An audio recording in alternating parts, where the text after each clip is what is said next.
안녕하세요.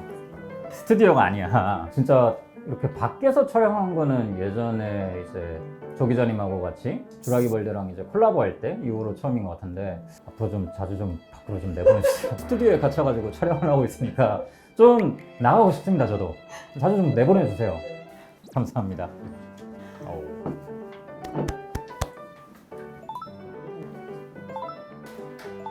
오, 뭘 많이 시키셨네. 오, 역시 피자의 근본은 페퍼로니죠. 작정하고 조지자면 금방 조집니다, 이런 거. 네, 감사합니다. 어우, 맛있어 보이네요. 근데 돈슐랭은 언제나 이런 걸 시켜놓고 저를 식구문을 못 먹게 식구문을 시키는 프로그램인데.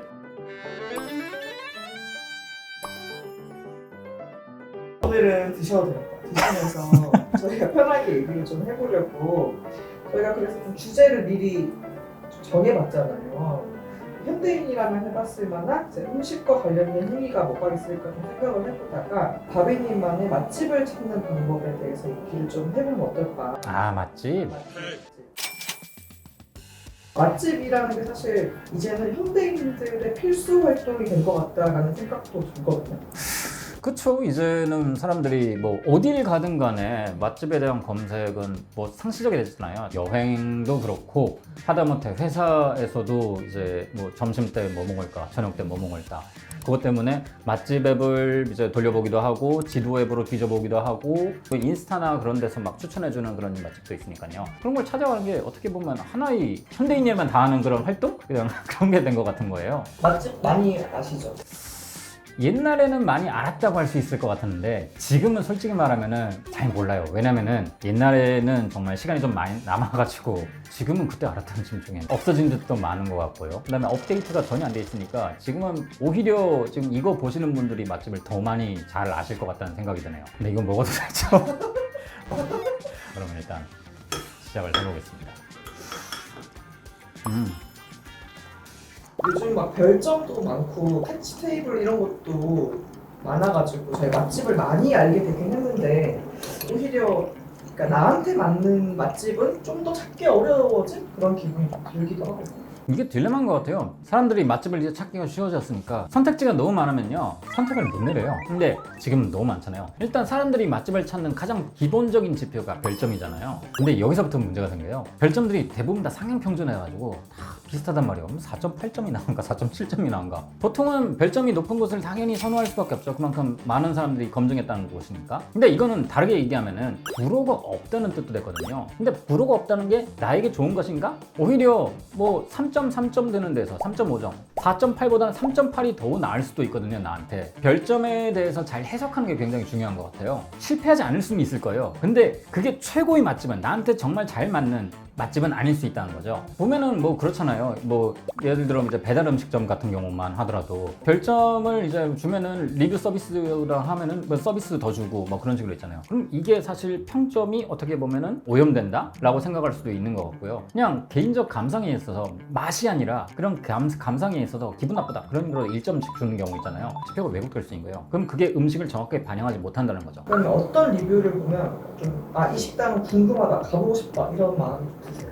일단 저는 아까 말씀드린 것 때문에 별점이 높은 그런 불호가 없는 식당보다 저는 오히려 호불호가 좀 강한 식당 좋아해요. 왜냐면은 호불호가 갈렸을 때 그 불호가 뭔지를 보면 돼요. 그에 따라서 그 불호가 나한테 전혀 문제가 안 된다? 그러면 생각보다 그게 훨씬 더 내가 기대했던 것보다 훨씬 더 좋은 식당일 수 있거든요. 대표적인 예로 저 같은 경우는 리뷰를 볼 때 짜다 이런 게 나온다? 저는 그건 저한테 맛집입니다. 짜다? 짜다. 사실 국물을 우리가 많이 먹잖아요. 국밥 뭐 이렇게 하다 보니까. 근데 국물을 맛있게 하려면은 그만큼 소금을 많이 넣어야 될 수밖에 없어요. 그래서 소금 섭취량은 높은데, 그래서 그것과는 반대로 맛은 좀 슴슴하게 먹게 된다는 거죠. 근데 이 차이를 일단 인지하고 나서요, 제가 왜 짜다라는 지표를 왜 중요하게 여기냐면 몇 가지 이유가 있어요. 일단 해외에서 요리를 배우신 분들이, 특히나 셰프분들 중에서 해외에서 이제 일하셨던 분들 공통적으로 얘기한 게, 자기가 생각한 것보다 훨씬 더 소금을 칠하는 거고 맨날 그런 식으로 얘기를 듣는다고 해요. 왜냐면은 사람들이 소금을 짠맛을 내는 그런 이제 그런 거로 생각하지만은 실제로는 짠맛을 내는 용도로 쓰는 게 아니에요. 그 재료가 가지고 있는 맛을 끌어내기 위한 그런 조미료거든요. 보면은 맛을 내기 위한 4요소가 있는데 열, 산, 지방, 마지막으로 네 번째가 소금이거든요. 맛을 내기 위한 이 네 가지 요소, 이것이 재료의 화학적 반응을 일으켜서 맛을 끌어낸다는 거예요. 그래서 보면은 어떤 재료든지 소금이 들어가지 않으면 맛이 나질 않아요. 우리가 좋아하는 돼지고기든 소고기든 그 자체로 소금 없이 간 없이 그냥 먹으라 봐요. 그럼 못 먹어요. 소금이 들어가면은 짠맛을 내는 게 아니고 그게 소고기와 돼지고기가 가지고 있는 맛을 끌어낸다는 거예요. 그리고 또 다른 요소가 있는데 감칠맛이라는 얘기하잖아요. 근데 그 감칠맛을 짠맛하고 혼동하는 경우가 있어요. 이게 우리가 잘 구분하지 못하니까 덜 짜게 해달라는 것은 감칠맛을 덜 내게 하는 건데 그러면 제대로 맛이 안 나는 거죠. 그래서 제 기준으로 보면은 짜다라는 리뷰가 있다라는 것은 저한테는 시그널이 있죠. 그런 점에서 보면은 이렇게 타율이 높다, 성공 가능성이 높다. 아무튼 이거는 저희 케이스인데 마찬가지로 제 리뷰에서 불호의 포인트가 나에게 별 문제가 되지 않는다면은 그게 나름대로 나에게 더 맞는 맛집을 찾을 수 있는 지표가 될 수 있는 거죠. 모두가 좋아하는 가게가 내가 좋을 수도 없어요. 인스타로 맛집 찾는 사람들이 진짜 많잖아요. 저도 진짜 많이 다녀봤는데 정말 많이 실패를 했거든요. 이 인스타 맛집에 대해서 좀 어떻게 생각하세요? 물론 2010년대 스마트폰 등장 이후로 가지고 어지간한 식당들의 플레이팅이나 이런 방식 자체가 그런 비주얼적인 요소를 굉장히 좀 강조하는 방향으로 많이 발전하긴 했어요. 근데 비주얼적인 요소에 집중하다 보니까 오히려 맛은 비주얼에 못 따라가는 경우도 생길 수 있다는 거죠. 아무래도 비주얼적인 요소를 강조하다 보니까 어떻게 보면은 좀 실패할 가능성도 있지 않을까. 좀 더 다른 경우보단 높을 수 있다라고 볼 수 있는 거죠. 그러면은 뭔가를 좀 레퍼런스 삼아서 맛집을 찾아야 된다면 어떻게 찾아보는 방법이 좋을까요? 사실 책을 추천드립니다. 여행을 가실 때 이건 통하는 거긴 한데 뭐 롤리플래닛 같은 것들 물론 요새 그거 안 보시는 분들 많은 거 알아요. 그냥 블로그 보고 이런 거 가지고 다니지 않는데 의외로 그런 여행 가이드북이 거기서 소개되는 음식점들이 식당들이 괜찮은 경우가 되게 많아요. 왜냐면은 이런 가이드북은요 각 나라 각 도시마다 여러 명의 검증된 취재원을 확보해두고 그 사람들이 정보를 수집해가지고 그렇게 내용을 채우는 거란 말이에요. 계속 업데이트하고 있고요. 그런 취재원들은 사실상 현지인이거나 현지에서 오래 산 사람들인 경우가 많아요. 현지의 이런 사정들을 속속들이 알고 있는 사람. 그러면은 아무래도 관광객이 가서 보는 시각과는 조금 다른 시각을 줄 수 있다는 거죠. 그렇기 때문에 오히려 현지의 정보를 좀 제대로 얻을 수 있는 것은 그런 가이드북이 될 수 있다. 그럼 이걸 여행할 때 한정이겠네요. 그렇죠. 여행할 때 한정이죠. 실제로 이런 책들을 좀 참고하신 적이 있으세요? 저는 종종 참고하긴 합니다. 물론 뭐 매번 사자면은 당연히 이게 돈이 많긴 한데 그런 분들도 있을까요? 아니 내가 굳이 해외 여행 가서 맛집 찾겠다고 그런 거 하기에는 여행 가이드북 사기는 여행 가이드북 너무 비싼 거 아니야? 비쌀 수 있죠. 그래서 저는 대안으로 말씀을 드리는 게 뭐냐 하면은 그 KTX를 타시거나 그 비행기를 타시면은 그 앞에 책자가 꽂혀 있잖아요. 그걸 보시면 됩니다. 그걸 보시면 돼요. 그러면은 책은 안 사도 되고 게다가 공짜잖아요. 그런 식으로 확인을 해볼 수 있는 거죠. 근데 문제는 이게 있어요. 요즘에는 항공사들이 비용을 절감하겠다고 책을 따로 비치하지 않거나 요청해야만 주는 경우도 있어요. 그럼 이런 때는 어떻게 되냐? 그 항공사에서 그런 이제 기내 책자를 홈페이지에 PDF로 올려놓는 경우가 있어요. 그럼 되게 편리하게 찾을 수가 있는 거죠. 그럼 그걸 통해서 이 나라에는 이 음식이 유명하구나, 저 나라에는 저 음식이 유명하구나, 이런 식으로 확인할 수 있는 거죠. 어쨌든 인스타나 블로그를 볼 때는 빨리빨리 찾을 수 있는데 작가님이 제안하는 방식은 약간 공을 들이는 방식. 네, 옛날 방식이죠. 옛날 방식. 그 가이드북이나 책 같은 게 검증된 정보니까 좋긴 한데 책이 나온 프로세스가 꽤 느리잖아요. 그렇죠. 근데 요즘에 식당이 너무 빨리 등장하고 빨리 좀 사라지는데 몇 개월에 걸쳐가지고 제작된 책의 정보가 계속 유효할까도 생각이 들어요. 저는 오히려 그게 장점이라 생각하는데 그래서 보면은 여행 가이드북에서 추천하는 식당들은요 공통점이 있어요. 축이 안 맞는 곳들이에요. 오랜 역사를 가지고 있거나 나름 지역 주민들이 단골이 돼서 가는 곳들이나 그런 곳들이 많기 때문에 금방 안 망해요. 그냥 트렌디하고는 좀 거리가 멀어요. 그 지역에서 오래되고 나름대로 전통이 있고 이 분야에서 유명한 가게. 어떻게 보면은 평양냉면으로 우레오구를 추천하는 그런 느낌이 있기 때문에 오히려 그런 점에서는 책자가 더 강점이 될 수 있는 거죠. 그러면 이렇게 국내 여행하시면서 가봤던 식당 중에 좀 기억에 남는 식당 있으세요? 때는 강연으로 이제 지방을 가끔씩 내려갈 일이 있는데 제가 강연 때문에 부산 내려갔을 때였어요. 4시간 되기 전에. 그래도 저녁은 먹고 가야겠다 싶어가지고 광안리를 끝에서 끝까지 쭉 걷다가 이제 거기서 가장 가까운 역이 금년산역이어가지고 그쪽으로 걸어가고 있었어요. 걸어가고 있는데 거기에 좀 오래된 그런 시장 건물이 있는 거예요. 그 건물이 진짜 오래됐어요. 약 옛날 스타일이고 막 문도 이렇게 여는 거 아니고 드르륵 이렇게 옆으로 여는 거. 근데 거기에 타코 가격인 거야. 타케리아라는 하는데 그런 타케리아 가게가 있는 거예요. 이름이 좀 정확히 기억 안 났는데 심상치 않은 거예요. 여기에 왜 타코를 파는 가게가 이거 심상치 않다. 거기서 들어가서 메뉴를 봤는데 당연히 살사도 직접 만들고 게다가 비리아 타코라 하죠. 지금은 좀 많이 유명해졌는데 그 당시는 제가 국내에서는 그 가게에서 처음 봤어요. 그 당시에는요. 그래서 들어가서 심상치 않으니까 시켰어요. 먹었어. 이 옆에 하는 것도 되게 간이 의자처럼 되게 있어가지고 약간 편의점 그런 테이블처럼 해가지고 플라스틱 테이블 해가지고 앉아서 먹는 데였는데 너무 맛있는 거예요. 와 씨. 너무 좋다. 그렇게 먹다가 열차 놓칠 뻔했어요. 서울행 열차 놓칠 뻔했어요. 그랬던 기억이 나네요. 재밌었어요. 그럼 보통 여행이나 출장 가서 또 어떻게 맛집을 좀 찾으시는 편이에요? 사실 가장 좋은 것은 거기에 살고 있는 사람, 현지 사람들한테 물어보는 게 가장 이제 좋은 거죠. 뭐 강릉이나 속초나 제주도 가시면은 택시 타가지고 택시 기사님들한테 물어보시는 분들 많잖아요. 근데 해외 여행 가면은 이 방법을 써먹기 좀 힘들죠. 저 같은 내향인들한테 좀 힘든 방식이긴 한데 물론 좀 내향적인 분들은 이렇게 물어보는 게 좀 어려울 수 있어요. 그냥 혼자서 알아서 찾아보고 싶은데 그런 방법이 있습니다. 요새 인기 있는 좀 이제 패셔너블한 카페나 그런 곳들을 보면은요 다 인스타를 하잖아요. 그러면 그 식당의 사장님이든 그 가게든 인스타에 팔로잉을 보십니다. 팔로잉 하면은 대충 그 가게가 어느 것을 좋아하는지 그리고 어떤 것을 지향하는지 무엇을 좋아하는지 이게 사장님의 취향도 나와요. 그럼 어떻게 보면은 사장님한테 물어보지 않고 그 사장님이 좋아하는 그 부분의 맛집, 그쪽 지역의 맛집을 알 수 있는 좋은 방법이거든요. 실제로 이런 식으로 하는 분들 되게 많아요. 그 보면은 바도 그렇고 식당도 그렇고 특히나 카페 같은 경우는 바를 팔로우하는 경우가 많아요. 그럼 카페에서 이제 인스타 보고 바로 간다. 바에서 바텐더한테 물어보면 되거든요. 그럼 거기는 또 갈만한 곳이 되는 거죠. 이 경우는 되게 만족도가 높고 실패도가 좀 낮은 방식이죠. 너무 말을 많이 했어요.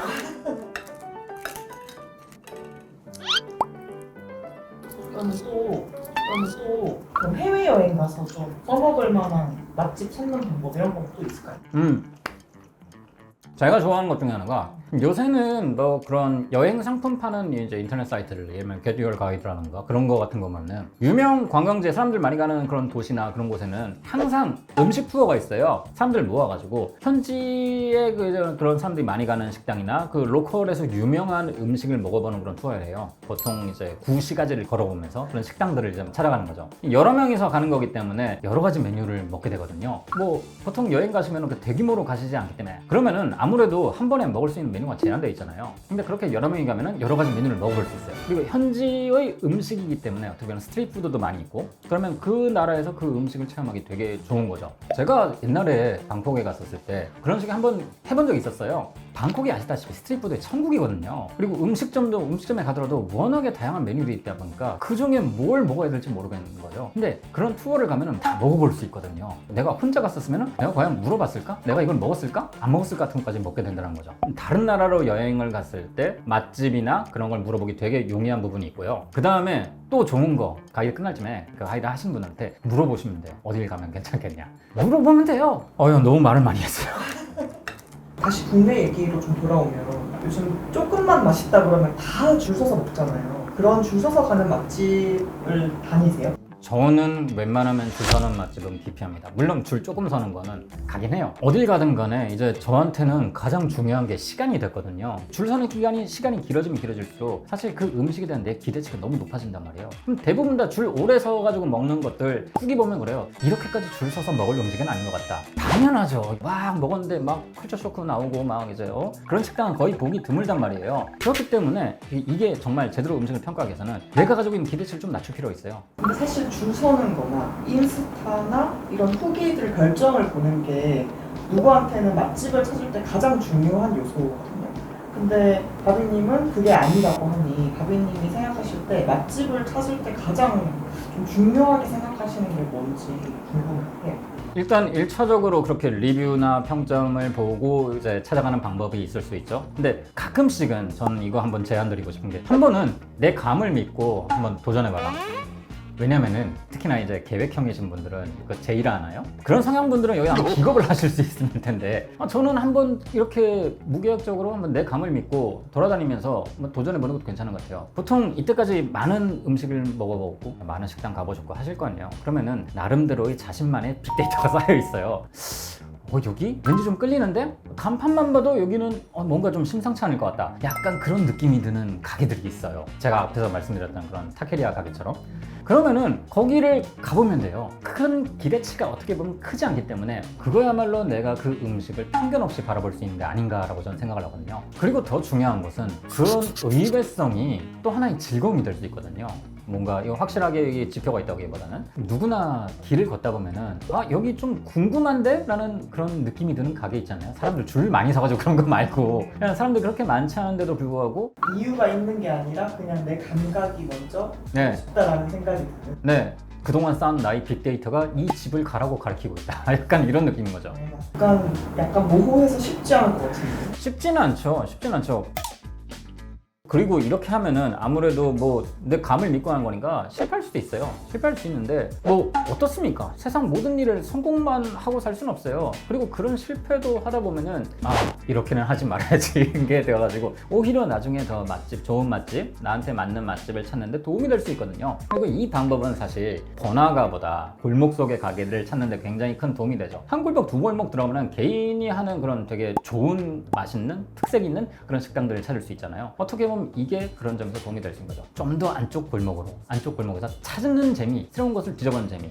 중요한 것은 오히려 내가 기대치가 그렇게까지 높지 않기 때문에 생각지 않았는데 오히려 좋았다 라는 경험을 할 확률이 훨씬 더 높거든요. 그리고 이런 거를 반복하시다 보면요, 나중에는 그래 난 나름대로의 그런 노하우가 쌓여. 거기 그 식당의 음식 사진만 보더라도 여기는 근본이 있는 곳이다. 그럼 가죠. 근데 이게 사실 저희 같은 일반인들한테는 외식 한 번이 엄청나게 소중한 시간이거든요. 그렇기 때문에 막 철저히 검색을 해가지고 모아 찾아가는 걸 텐데 그런 리스크를 감수할 만큼 의외성이 큰 즐거움을 준다고 생각을 하십니다. 의외성이라는 게 굉장히 중요한 것 같아요. 왜냐면 사람이 언제나 인생이 계획대로 흘러가지만은 않거든요. 근데 삶의 행복은 굉장히 작은 부분에서 나오거든요. 그리고 그 행복도 어떻게 보면 이런 의외성에서 나올 수 있다고 저는 생각을 하고 있습니다. 우리나라에서 맛집이라는 표현이 이제 기사로 나온 건 80년대 후반이거든요. 그리고 뭔가 사람들한테 이 맛집을 이제 검색하고 찾아가는 게 어떻게 보면 자리 잡힌 거는 2000년대 이후, 약간 블로그 이후인 것 같고요. 사실 이런 거는 이전에도 있었고 앞으로도 좀 계속 이어질 것 같아요. 그냥 플랫폼이 좀 달라질 뿐이지. 근데 그러다 보니까 생기는 단점 중에 하나가 사람들이 나는 단 한 끼의 식사도 절대 실패하고 싶지 않아. 그러다 보니까 남들이 검증한 곳, 남들에게 다 알려진 곳, 그런 곳을 가게 되고 거기서 뭔가 특별할 거라 기대해요. 왜냐면 사람들이 그만큼 줄 많이 서고 사람들이 몰린 거니까 그만큼 뭔가 특별한 게 있겠지. 근데 아까도 말씀드렸지만은 사실 이제는요, 이거 먹었는데 완전 다른 차원의 음식이네, 이런 느낌의 음식을 파는 곳들은 뭐 사실상 없다고 보면 돼요. 왜냐면요, 이제 인터넷이 발달하고 이제 모바일로 하고 정보가 많이 공유되고 하다 보니까 숨겨진 맛집이라는 개념이 사실 없다고 생각해요. 그 정도 맛집이면요, 다 아름아름 다 알려지게 돼 있어요. 그래서 기대치를 내려놓는 것이 사실 맛집을 찾는 데서 굉장히 중요한 것이다. 내가 갔는데 기대 때보다 별론데? 라고 하는 거면은 그 식당이 잘못된 거예요? 내 기대가 잘못된 거예요? 식당이 잘못한 건 없어요. 다만 그냥 그게 내 기대에 못 미쳐서 그런 거지 식당이 잘못된 거 아니거든요. 어떤 사람들은 맛집 찾는 것만으로도 엄청나게 스트레스 받아 하거든요. 아니 맛있는 거 먹고 행복하자고 하는 건데 왜 거기서도 스트레스를 받냐고요. 차라리 그래서 오히려 그런 걸 다 내려놓고 할 수 있는 것들이 재미있는 것들이 될 수 있고, 그렇게 하다 보면 내가 가진 취향이 뭔지를 찾아가는 과정이 될 수도 있는 거예요. 그렇게 자기 자신을 알게 되면 알게 될수록 자기한테 더 맞는 맛집을 찾게 될 가능성이 높아진다 라고 할 수 있는 거죠. 어떻게 보면 그런 방식으로 함으로써 나의 취향을 쌓아가는 것이 나를 찾아가는 과정이자 그게 나에게 또 다른 작은 행복이 될 수 있다 라는 겁니다. 오늘 밖에서 좀 이야기해보니까 어떠셨어요? 그러니까 이런 식으로 하는 것도 되게 재밌는 것 같아요. 뭐 자료 조사를 통해서 그 자료를 바탕으로 이야기하는 것도 재밌지만은 뭐 이렇게 편하게 얘기하는 것도 되게 재밌는 것 같네요. 자, 오늘은 이렇게 저의 이제 맛집을 찾는 방법에 대해서 이제 이야기를 해드렸는데요. 앞으로도 이렇게 일상생활 속에서 우리에게 맞닿는 지점에 대해서 얘기를 해보면 좋을 것 같습니다. 그래서 오늘은 여러분들이 이제 맛집을 찾는 방법, 그런 것들을 댓글로 공유해 주시면 좋을 것 같습니다. 그럼 저는 다음에 또 뵐 수 있으면 좋겠네요. 제발. 자, 드시죠. 고생하셨습니다. 네, 치겠습니다. 하나, 둘, 셋. 아휴, 고생하셨구나.